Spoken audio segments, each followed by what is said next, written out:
Multiple myeloma is a rare bone marrow cancer which affects 30,000 people in the United States on a yearly basis.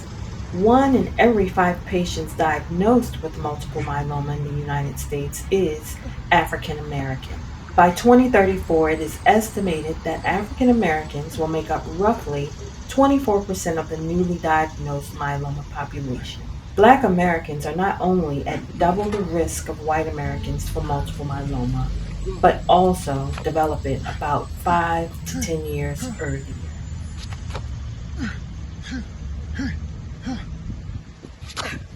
You know, I finish strong. Like I say every day, you don't got to do what I'm doing, but you got to do something. Why not? Try 10 with me. Time invested to health every day. It's your life.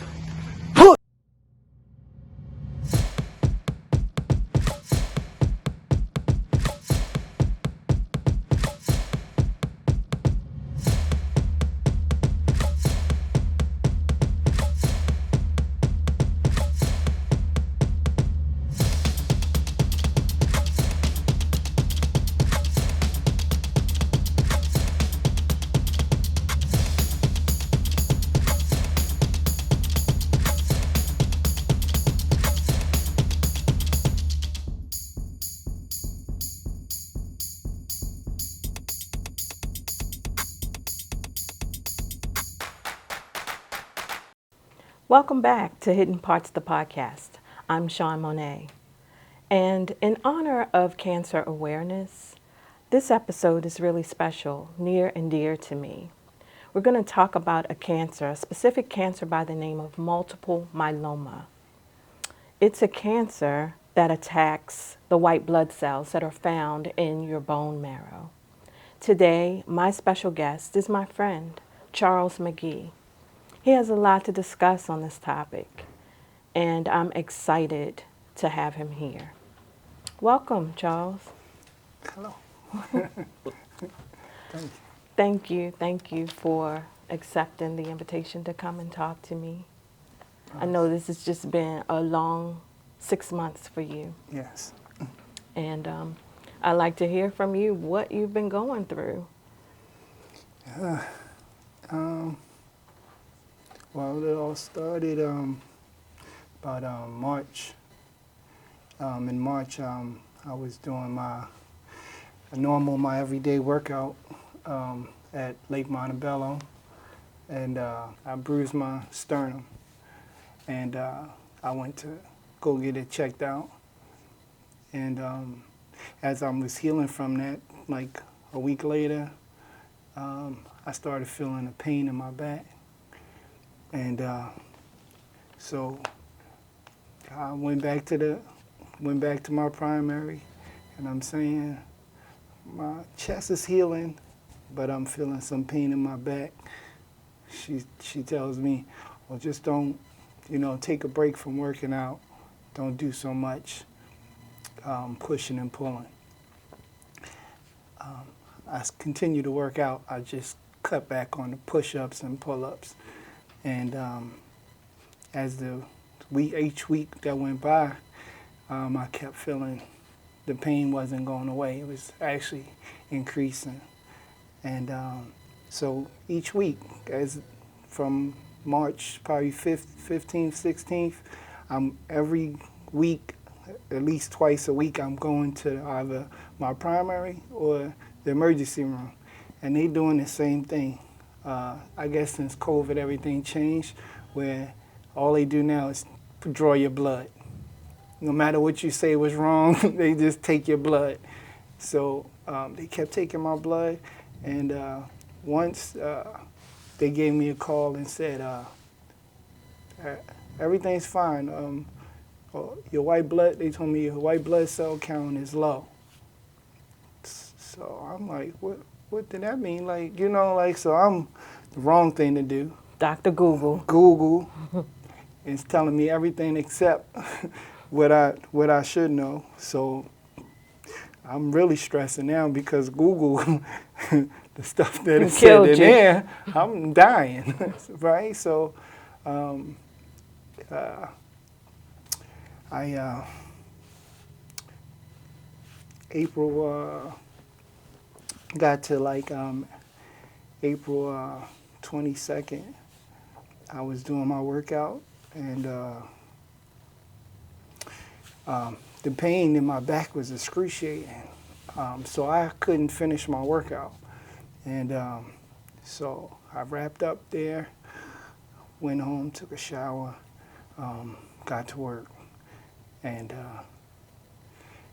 pain was excruciating to where I have to leave work. I'm saying I'm done. I have to. So I go to leave out of my job.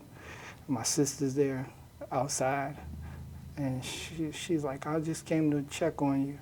And I said, I'm on my way to the hospital. And she said, all right, I'm going to follow you. I get to the hospital, and I'm telling her, they've been pulling my blood, drawing my blood, and not giving me any answers for the last month. I cannot leave. I cannot go in here and just get my blood drawn. So she like, well, we going to get something done. So we in there. They ready to pull my blood again. And I'm saying, no, yeah, listen, my back is just, it feel like my rib is separated from my back. Like, please, somebody touch my back. I'm screaming at the doctors. And one doctor's like, I remember you've been coming here for the last month. Like, what's wrong? And I'm saying, my back is something going on. She said, I'm going to give you a CAT scan right now. Gave me a CAT scan. And, well, she came back and said, well, it's not none of the stuff you Googled, which I was stressed about. And she said, you have advanced stage 3 multiple myeloma. And it didn't really register at all. It was like, what? Like me? Me? Like cancer? You know, like I was just doing a handstand push-ups on a picket fence. Like I was just doing flying push-ups. Like what are you talking about? And I left out of the emergency room, and I actually went to Minnesota the next day. I was like in disbelief for real. And I went to Minnesota to do the playoffs. By the end of the game, my legs stopped working. Like I was literally dragging my leg. I was in so much pain. I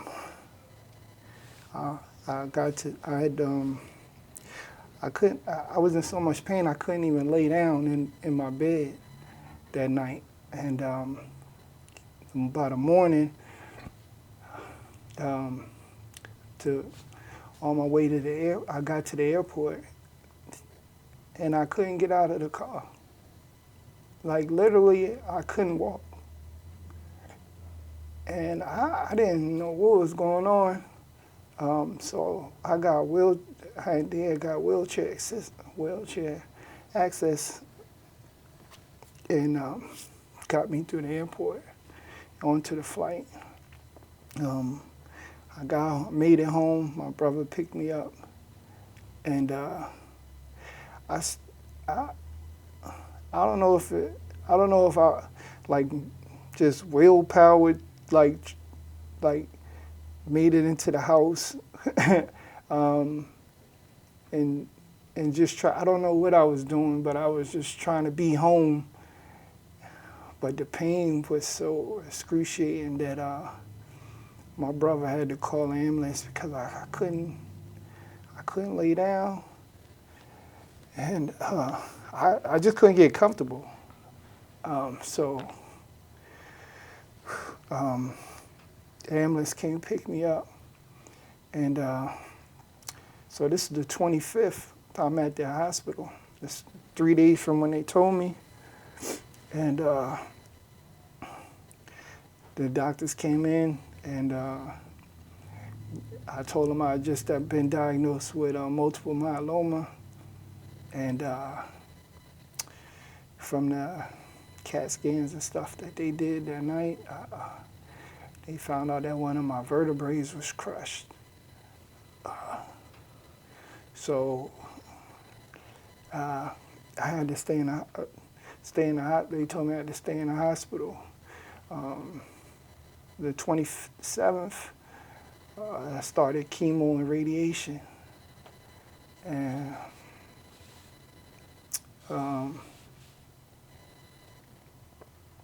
that was literally 5 days.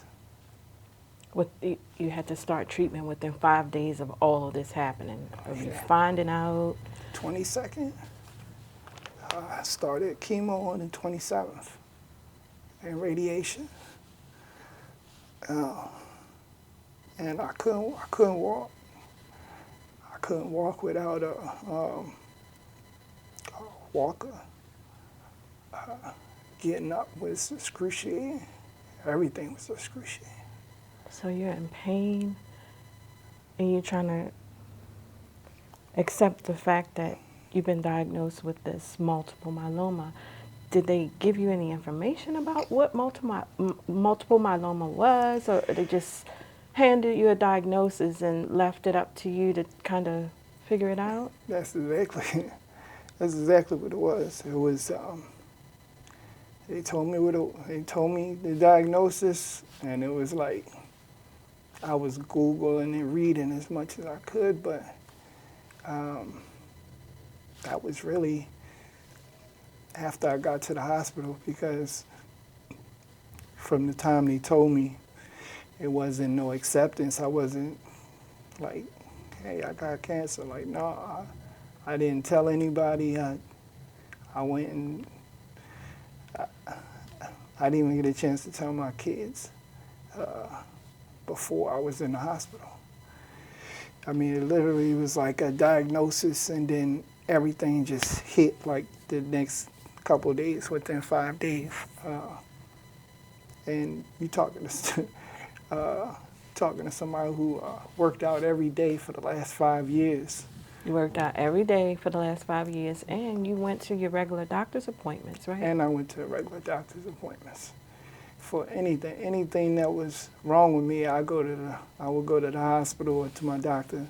So, like, there was never, hey, there's a lump here, or something's off. Let's see what this is. It was no stage 1, 2, or and so myeloma is 3 stages.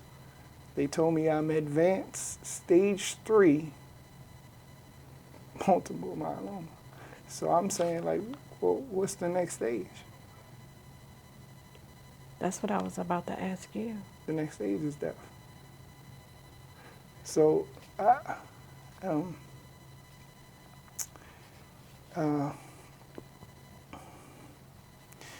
So are you saying that radiation won't cure this? it will never be gone completely. So how long? So you've been having radiation for the last 6 months? I've finished radiation in May. In May. Like May, at the beginning of June. Yeah. And I've been getting chemo for the last 6 months, 5 months. It's April, May, June, July, August, yeah, September. It's not been 6 months yet. So do they offer any like support groups or anything like that? They do offer support groups. But what I can say, I've been blessed with, I have great support from my family, which is my sister Glory and my brother Anthony, who's been there. They've been there like every day. My sister, she's been amazing. And I have a great support team from my Thai 10, my workout crew. While I was in the hospital, they showed up every day. when one was leaving and two was coming, like all Yeah. day long, every day. So I definitely had a lot of support from them, and a lot of support online, people reaching out. Um, and So you have had just a regular life like anybody else until you found out about this. What personally, like, what have you been going through and how have you been feeling? Like, what are you focusing on to just keep you so strong? Because you seem like you are a pillar of strength. I'm amazed by you, especially now that I've listened to what you just said. Like, how are you doing it? um, uh, I get the strength from God and my family, uh, and my kids. Uh,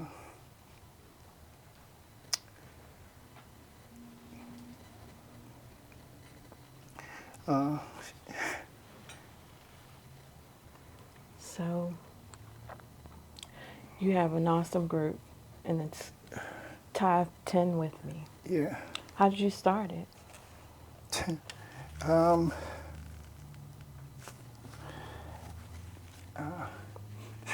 Ironically, I had a near-death experience about 6 years ago, and what I learned that day was they told me that the fitness level I was at is what helped me survive that situation, which was renal failure. And I was sitting in the hospital, and while I was in the hospital, I was just thinking about I I only worked out maybe 2 or 3 times a day. I mean, 2 or 3 times a week at the time, and I was just thinking about time invested to health. And as I said that, I was looking at the letters just came like tide, T-I-T, tide. And I was thinking, we invest into so much, like we'll go to church and you'll tithe. You go to work and you put your time in. You do everything for your kids, and we kind of tend to forget about ourselves. So I was thinking tide 10, like to health every day. Mm. I was like, wow, and it just stuck with me, and somebody actually owned that, so I had to with me, Really? WITME. Mm-hmm. So I started. That was my company, Tide 10 with me, and what that is actually a promise to myself that I would spend uh, some time every day working on fitness, because at the time I was going through a bout with rhabdomyolysis, and I couldn't walk for 6 months without a cane. And so what I did was I didn't have any support actually from, like I had friends who say, oh, I'll come help you get yourself back together, and then they didn't show up. And then that day went to a week, and a week to a month, and I've been sitting around not getting any better. So I just, like I said, I promised myself that I would do something every day to improve my health. And so I started walking every day with the cane, 1 block. I'm gonna take it little at a time, because I was weak as a baby. Mm. I would do this 1 block, walking with the cane, and then walk back home without the cane. And I would literally have to sleep for 2 to 3 hours. Like, it would wipe me out. Wow. So I did this every day until I could do 2 blocks. I did that every day until I could do 4 blocks. I did that every day until I could do 8 blocks. Then I just repeated same thing over and over. And then one day I was running 7 miles, and then Running. running 7 miles. Got my strength back. I started doing push-ups, so I started the same process again with push-ups, doing 2 push-ups a day, then 4 push-ups, and just kept doing the same thing over and over, and built myself back, to put myself back together. Excuse me. And it all stemmed from, once again, my kids seeing me and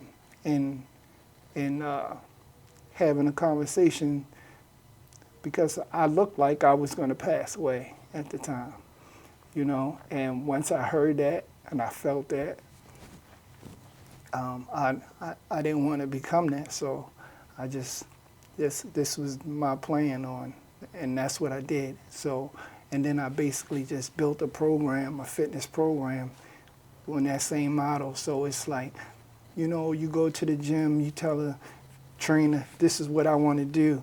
They work you out so hard, you go home and you like, I'm never going back to them again, you know, and you done joined, and now you done wasted Paying your money. Right.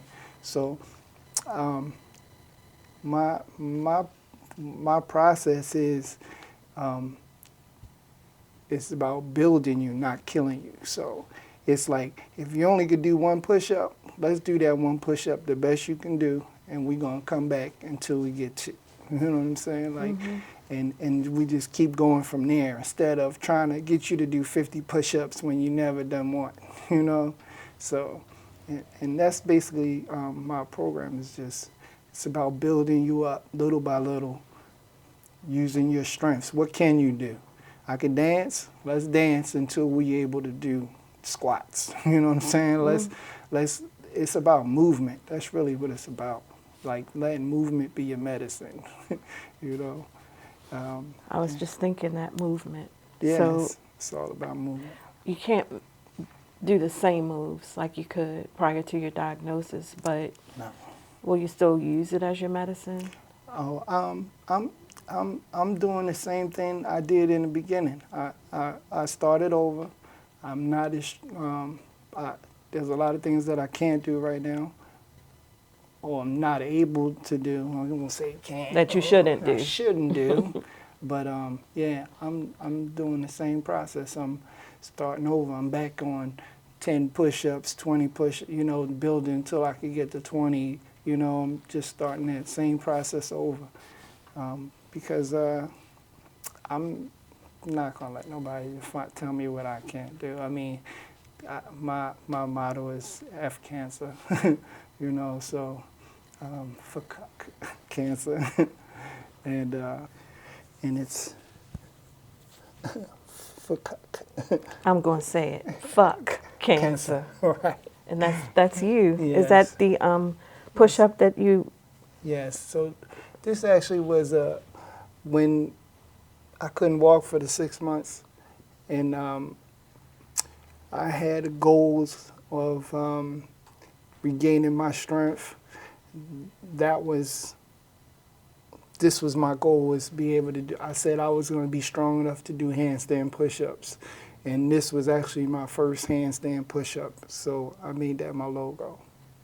That's nice. There's something on the back. Yeah, and that's my Tide 10. This is in awareness with multiple myeloma awareness. The colors, burgundy. Time invested to health every day. And That's awesome. And that's a simple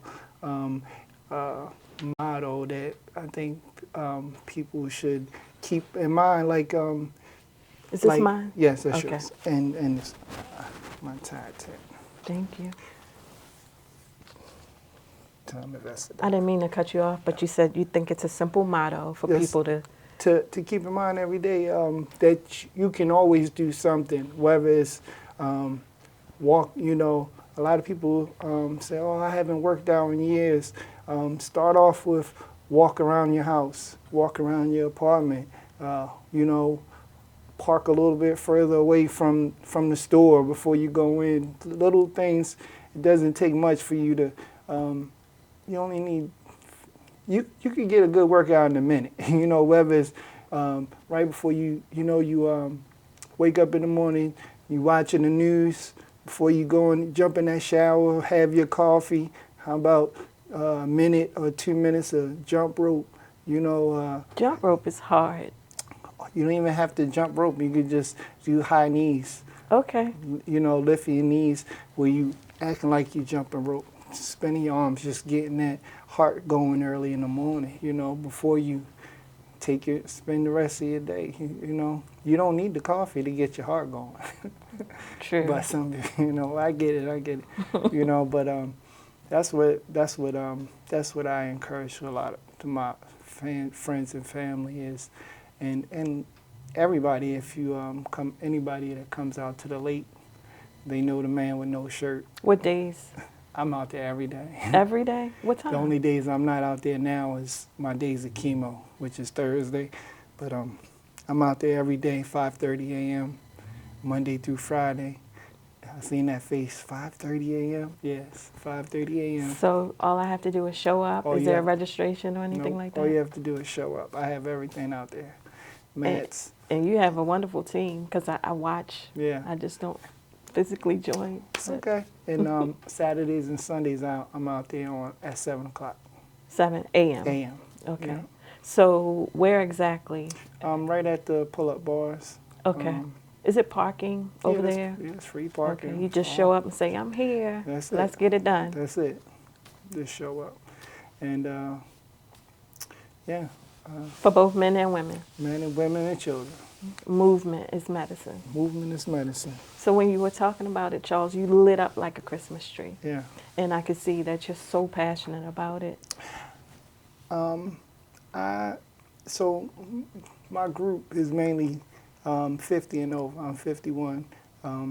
Most of my group is, my oldest is like 83. And to help somebody who has diabetes, high blood pressure, get off their medication, that does something for me, you know. And it's I didn't say that the workout is free. I've been doing this for the last 3 years. Workout is free. I do take donations, but it's not about that. It's really about helping. I really just enjoy helping people get their life back.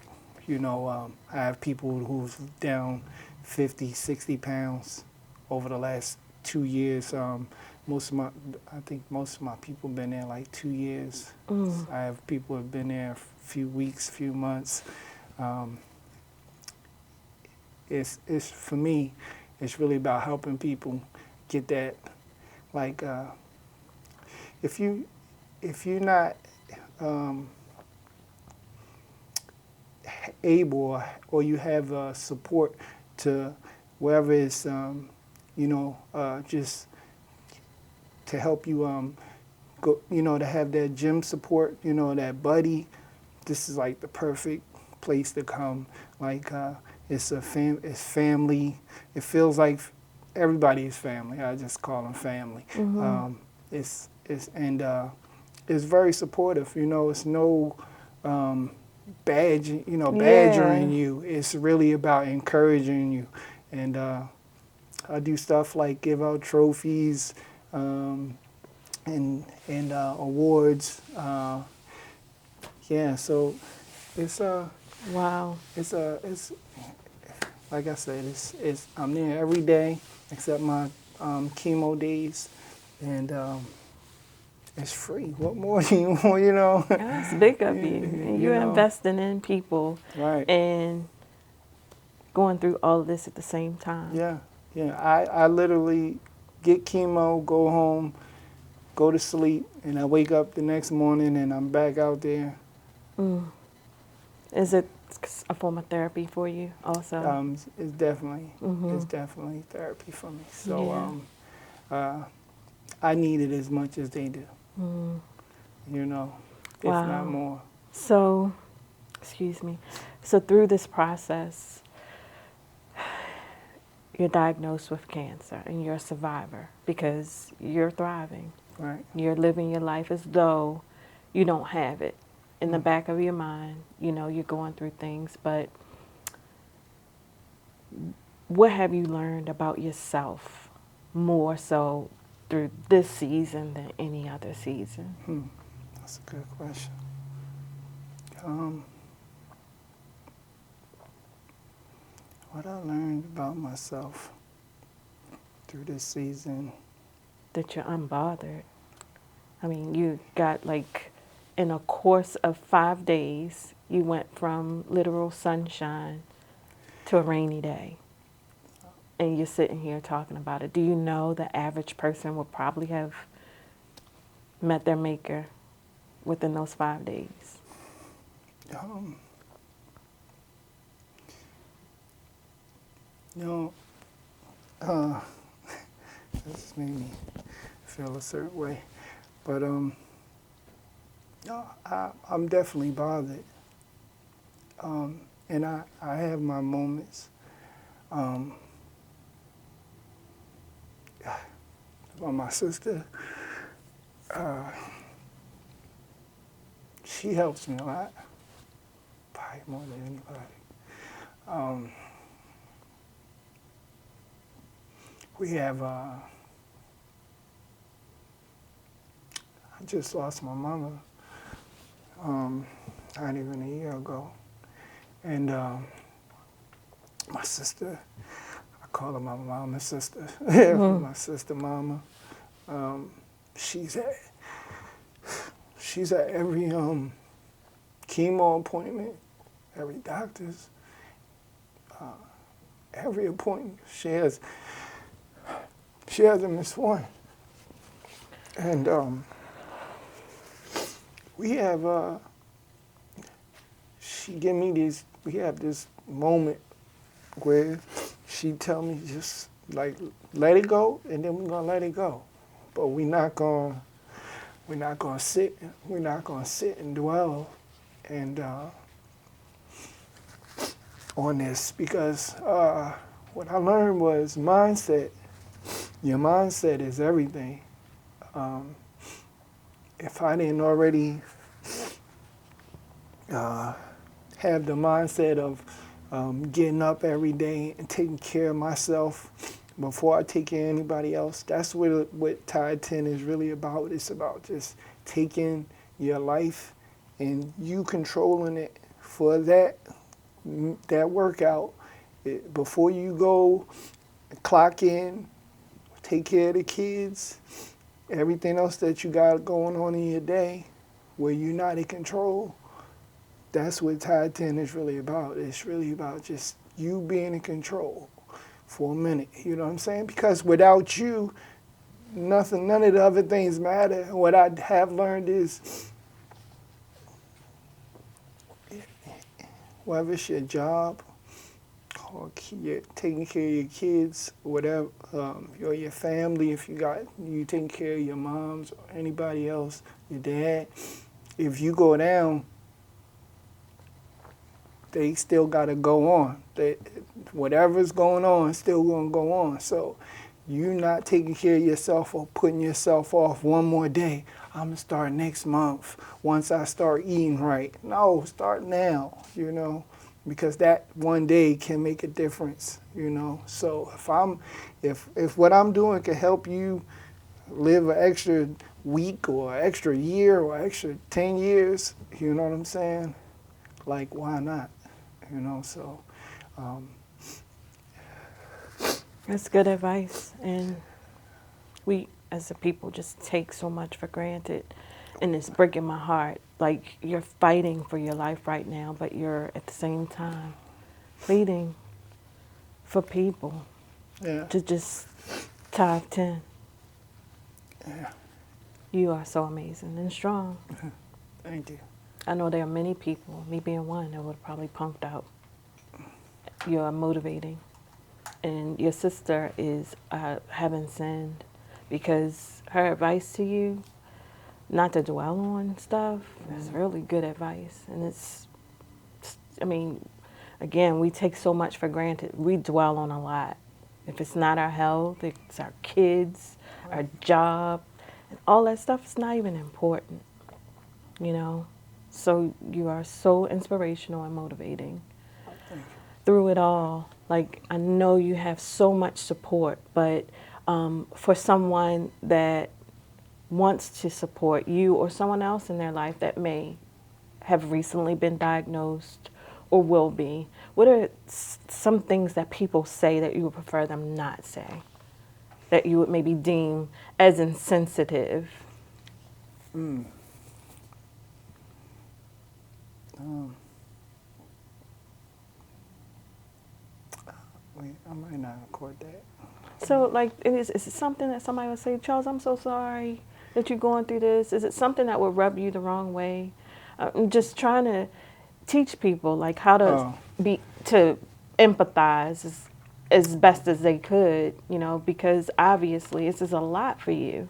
And people love you and care for you, and they want to support you. But sometimes in doing all of that, we are overbearing. oh, well, no, there's really nothing that upset me or rubbed me the wrong way because overall, I'm pretty sure that if they said something, it was meant in a good, supportive way. So, I'm not that sensitive. Okay. Well, it's good that you're not. Um, and I'm always in a good mood. I know every morning is a blessing. We tend to forget that just because we go to sleep in our own bed don't mean we're gonna wake up. There's no guarantee. So one thing about me is when I say I'm out there every day, I'm literally out there every day, rain, sleet, or snow. If you watch any of my videos, I'm out there in the rain, pouring down, thunderstorm. Sometimes I'm out there by myself. It's fine. Like either I'm out there by myself or with my group. Nowadays, my crew is kind of like me, so they show up in the rain, sleet, or snow. We don't get too much snow in Baltimore, but on the snow days that we have, I've been out there working out. And up until this year, I'm normally out there with no shirt on. So most people know me as the shirtless guy at Montebello So even in the winter, in the winter. no shirt. No shirt. We had some cold days last winter. It's not really that cold. And the Farmer's Almanac says this winter is going to be really tough too. Well, I'm wearing a shirt now only because I got to keep my immune system intact because I'm actually online right now to get stem cell surgery hopefully in the next couple of months. In the next month, my numbers are low enough. When I go get my treatment this week, hopefully they'll tell me I have a date. Okay, so you jumped me into my next question, and that was going to be what was next for you. Yeah,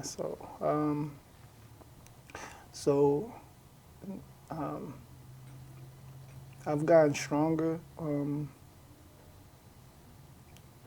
since I had back surgery to repair my crushed vertebrae from the multiple myeloma.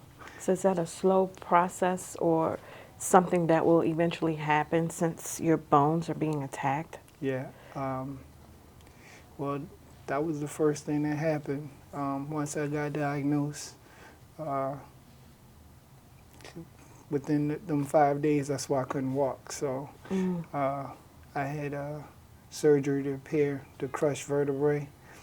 I think it's the way they pronounce it is gynoplasty, in which they basically put a needle into your vertebrae and blow it up with like a balloon and then insert like a liquid cement and it reinforced my spine. And I was able to walk a couple weeks later. How was recovery for something like that? It was excruciating. It was. But they say that being that I was in the physical fitness in the condition that I was in, which was phenomenal. Still is phenomenal. Yeah. I recovered, which the surgery don't work for everybody. But I had a good response. My body has uh, responded pretty well to all the treatments and chemo. Um, um, the doctors, they look at me like I'm like amazed, like they're amazed. I'm Like amazed. listen, from what they tell me I should be going through or should be experiencing, and when I tell them I'm not going through that, um, I'm blessed. I'm thankful, and uh, I attribute it to the good condition that your body has always been in. So my, it pays you back, your body. what I say is fitness heals. Mm-hmm. My thing is, the better conditioning that your body's in, the better you are to fight off all ailments. Mm. You know how many times you heard the saying, his body wasn't strong enough to handle Mm. the surgery. Mm-hmm. You know, or that, oh, he got the surgery, but he couldn't, he didn't make it, you know. Um, so um, I don't take it for granted. So, what's getting you through all of this? Uh, I pray and I have a yeah, relationship with Christ, but I don't assume for other people. no, no, I pray and uh, family, um, uh, family and my friends, and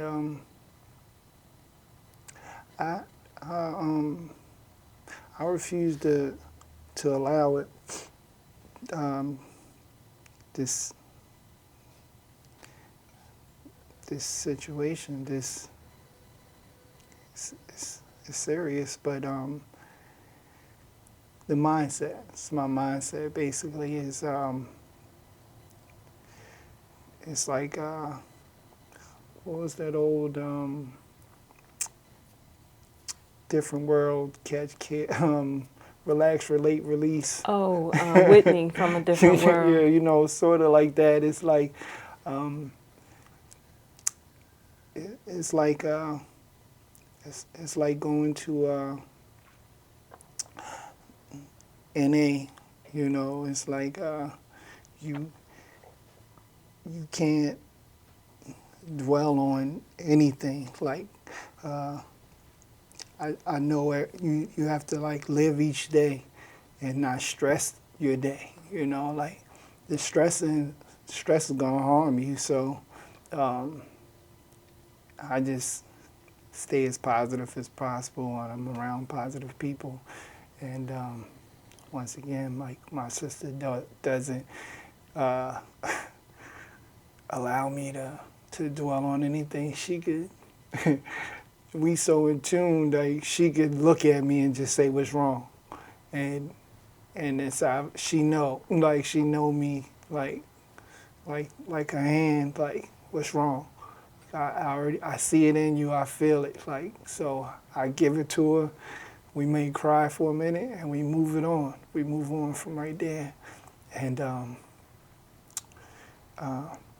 I don't know, and I don't know if how much of my videos you watch, but every day I say affirmation in the morning, and it looks like just a regular intro, but I say the same intro every single day, and it's good morning, good morning. It's a beautiful morning.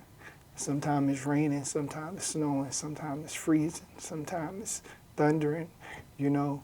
But I'm just saying, and I want people to understand that waking up is the beautiful part of the day.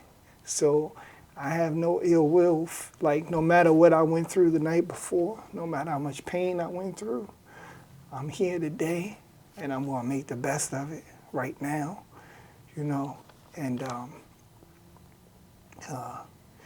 uh, and I ask people after I say good morning, it's a beautiful morning. I say, let's look at it and show the weather.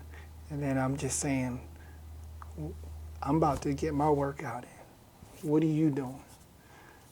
You know what I'm saying? And it's really just hopefully it just make you just look at yourself like like what am I doing? Let me get up and do something. You know what I'm saying? Because that's my whole spiel is that you don't have to do the workout I do.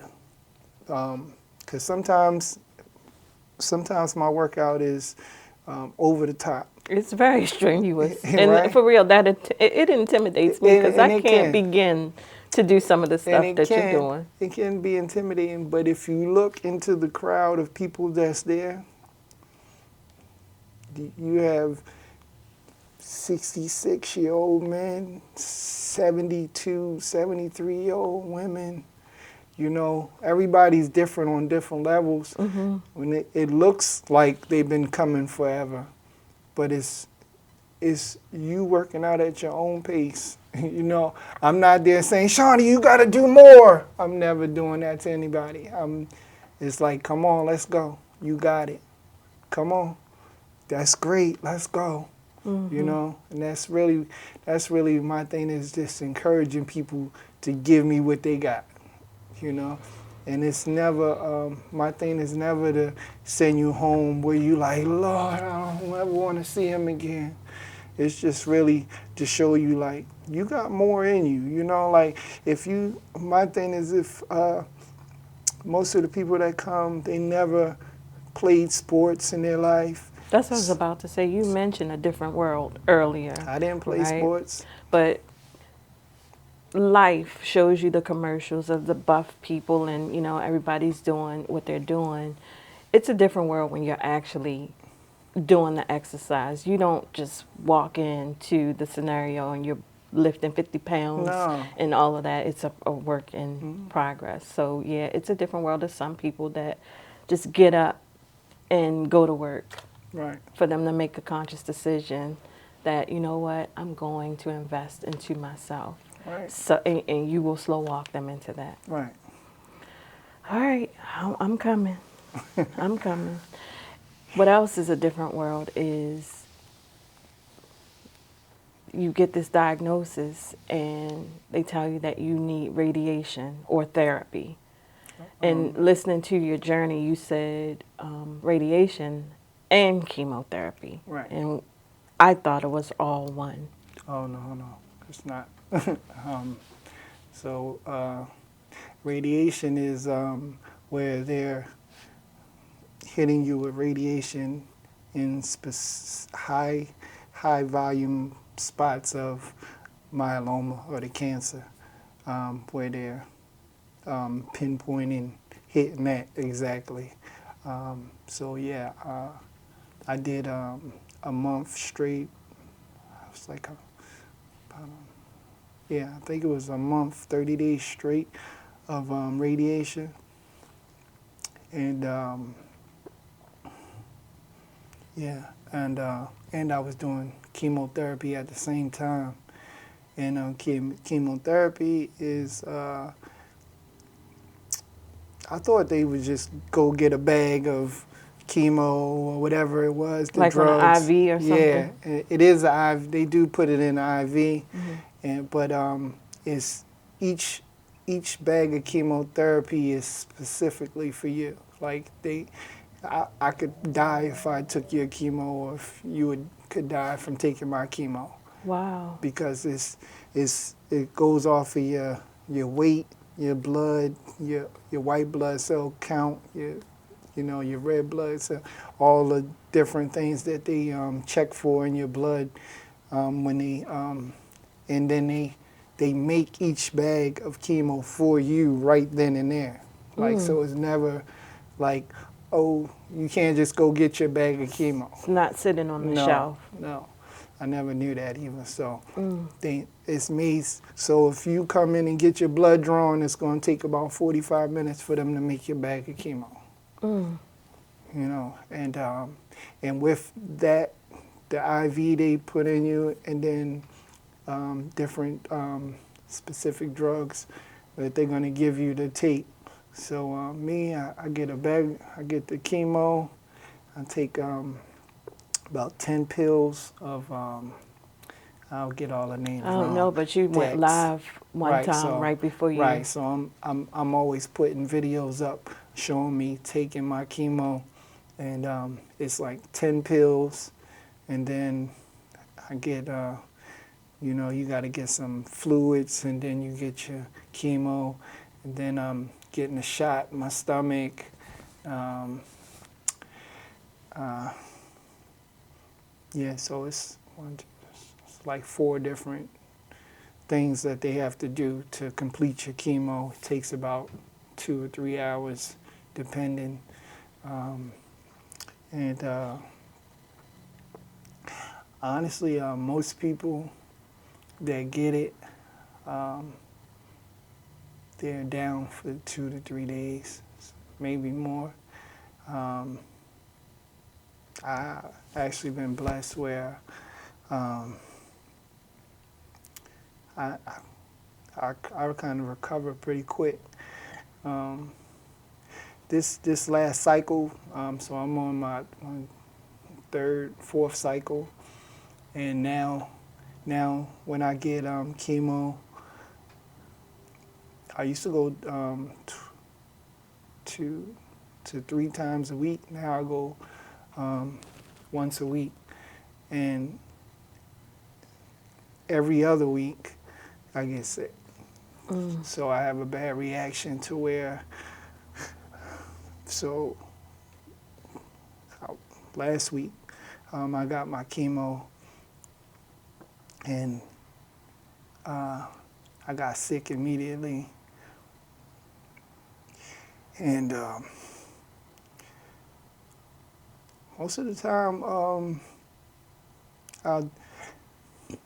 I let my sister know how I'm feeling, and she takes me to the hospital. And normally they basically have to balance me out with some fluids, and sleep for a couple hours, and then I'm back home. But since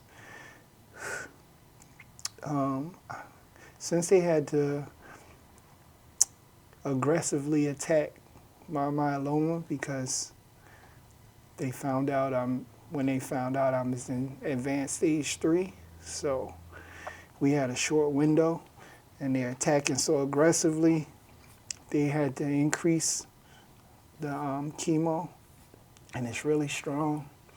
And when they give it to me, I can taste it, I can feel it, like going through my body. And this time, I didn't recover as fast, so I had to stay in the hospital for 2 days. And it was mainly because I feel like sometimes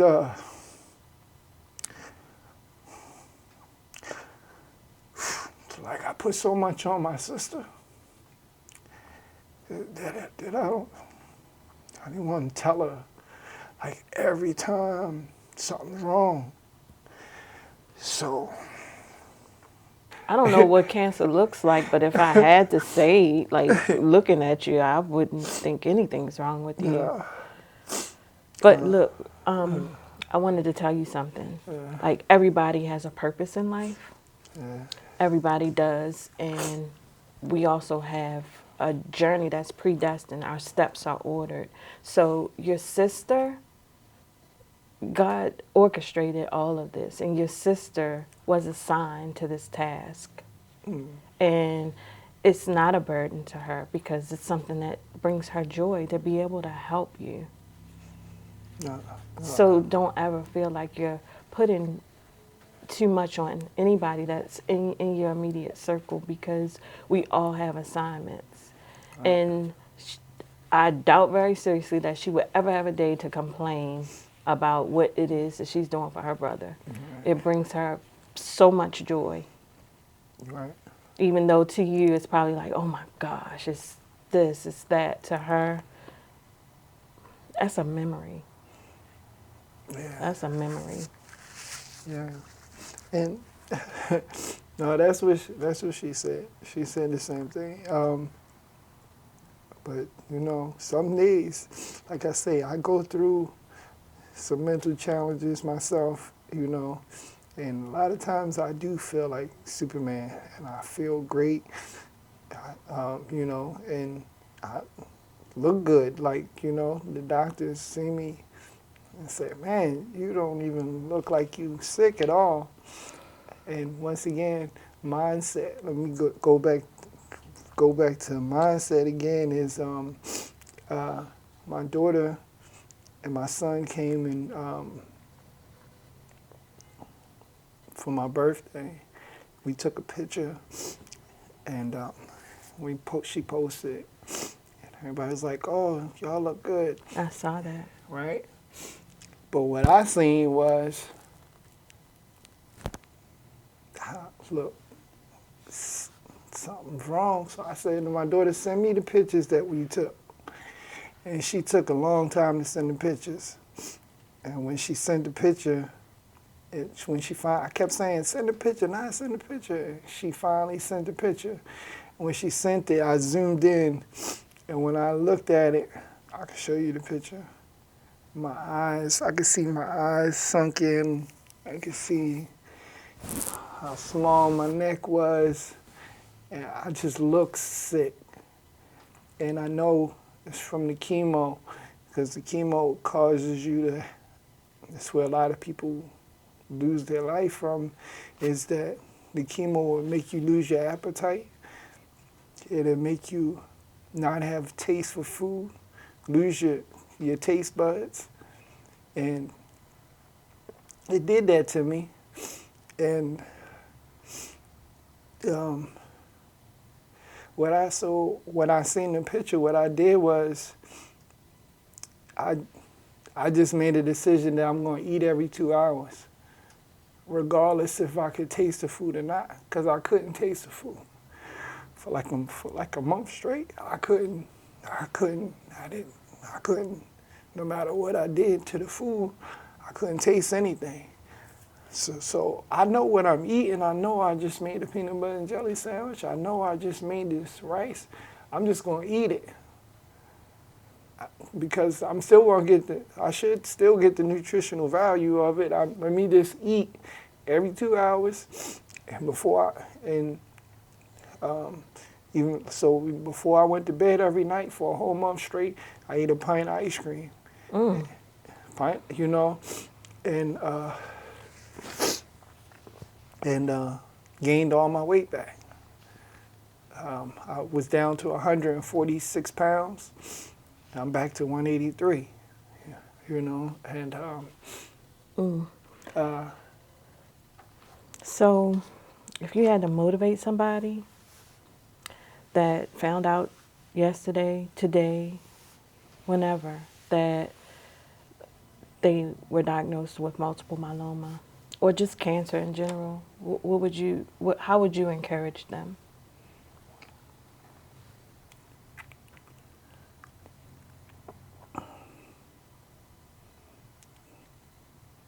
I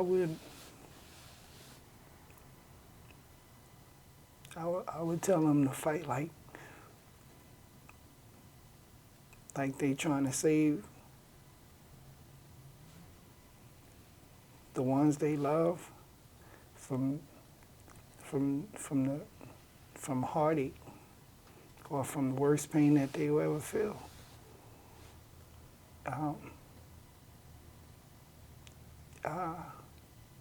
Seeing my kid's face when I was in the hospital, or when they thought I was going to die,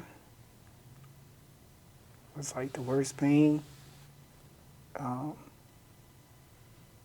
And just losing my mom, it's like the worst pain. So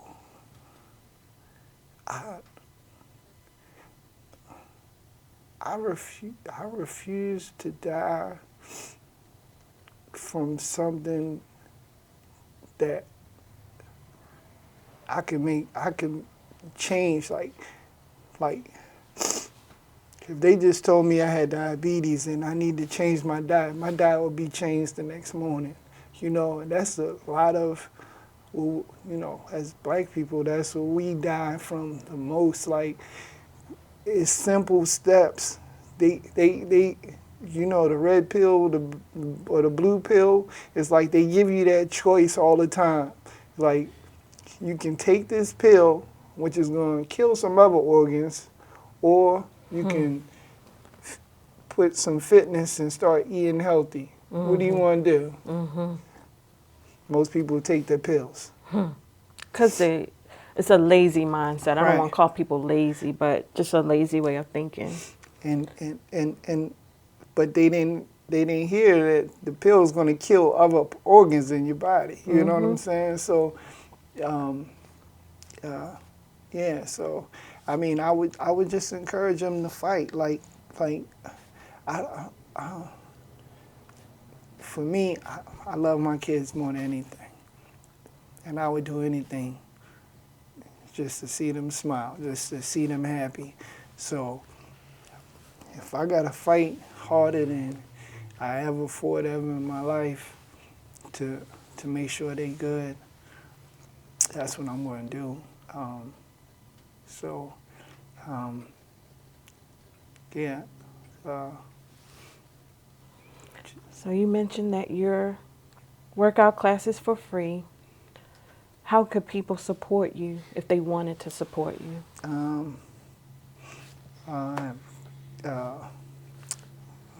don't know if my GoFundMe is The still GoFundMe, Yeah, I'll list that, right. and I'll make sure that everybody knows that. Well, you can Cash App, Venmo. And you'll give me your Cash Yeah, I'll App give and you your all Venmo? that, Okay, that will be included also. Because honestly, since my diagnosis, I've lost all streams of income. I haven't been able to work. I was a barber, traveling barber.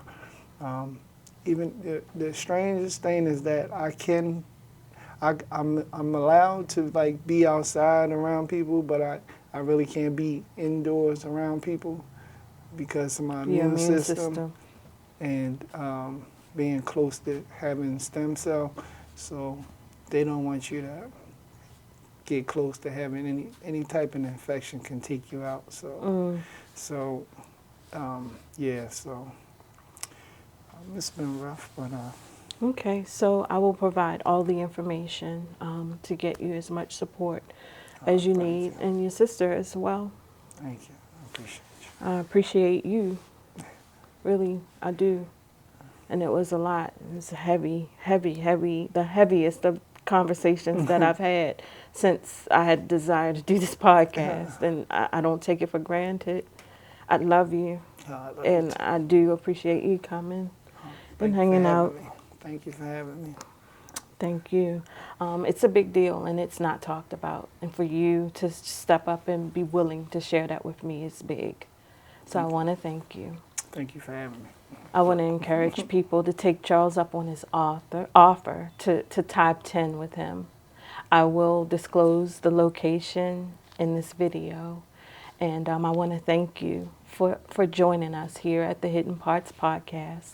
I am Sean Monet once again, and I'd like for you to subscribe, like, share, but more importantly, come back. Until next time, bye. Hi, friends. I hope that you've enjoyed this episode. Please remember to subscribe, follow, like, and share. You can also find out more about us, the Hidden Parts Podcast, as well as watch this recording and many others at my website, www.the-inner.me. Bye.